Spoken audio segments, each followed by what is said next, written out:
আজকে আমার মেয়ে বললো মা ওটসে পোহা খাবো।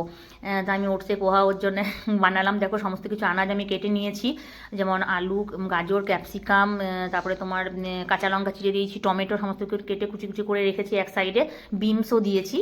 আর তোমার এ সাইডে তোমার কাজু, কিশমিশ, লং, এলাচ, তেজপাতা, শুকনো লঙ্কা, কাঁচা বাদাম একদিকে রেখেছি। তো সেগুলো প্রথমে কড়াইয়ে সাদা তেল দিলাম, সাদা তেল দিয়ে প্রথমে আনাজগুলো ভেজে রেখে দিলাম, তুলে রেখে দিলাম। তারপর আমি কাজু, কিশমিশ, লঙ্কা, তেজপাতা যতগুলো ছিল সমস্ত কিছু, ওইগুলো বাদাম সমস্ত কিছু ওগুলো আমি ভেজে তুলে রেখে দিলাম। আর তারপর তোমার কড়াইয়ে আবার সাদা তেল দিলাম, সাদা তেল দিয়ে আমি ওটসটাকে একটু জলে ভিজিয়ে তারপরে ছেঁকে নিলাম, ছেঁকে পরে তো সেটা ওটসটা করে সাদা তেল দিয়ে ভেজে দিলাম। ঠিক আছে, আস্তে আস্তে ভাজলাম, ভাজা হয়ে গেল যখন, তারপরে যতগুলো আনাজ ভাজা ছিল সবগুলো দিয়ে দিলাম। আর তার সঙ্গে একটু নুন আর হলুদ দিয়ে দিলাম, মানে যখন আমি আনাজটা ভাজছিলাম সবজিগুলো তার সাথে আমি নুন হলুদটা দিয়েছি। তারপরে অনেকক্ষণ নাড়াচাড়া নাড়াচাড়া করে করে আর নামাবার ঠিক আগেরটাতে 1 চামচ আমি ঘি দিলাম। ঘিটা তো পছন্দ করে না, তোমরা যদি পছন্দ করো তো সাদা তেলের সাথে যখন ওটসটা যখন ভাজবে তখনই ঘিটা দিতে পারো।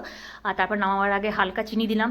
মানে ওটসের পোহাটা তুমি ঝাল ঝালও খেতে পারো, আবার কেউ মিষ্টি মিষ্টি যদি কেউ পছন্দ করো তাহলে চিনি দিতে পারো। তো আমি হালকা চিনি দিয়েছি, আমার মেয়ে খুব বেশি মিষ্টি পছন্দ করে না। তো আমি দেখো সমস্ত ওই সব মানে আনাজগুলো, সবজি টবজি যতগুলো ছিল সমস্ত কিছু সব দিয়ে ওটসটার সাথে অনেকক্ষণ ধরে মানে আঁচটা কম করে মানে ভাজতে শুরু করলাম। ভাজা হয়ে গেলো, শুকনো শুকনো যখন হয়ে গেল তারপরে আমি ওটসে পোহাটা নামিয়ে দিলাম। এই রেসিপিটা তোমাদের কেমন লেগেছে প্লিজ একটু জানাবে।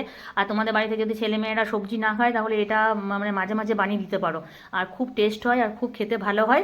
তোমরাও এটা বাড়িতে বানাতে পারো।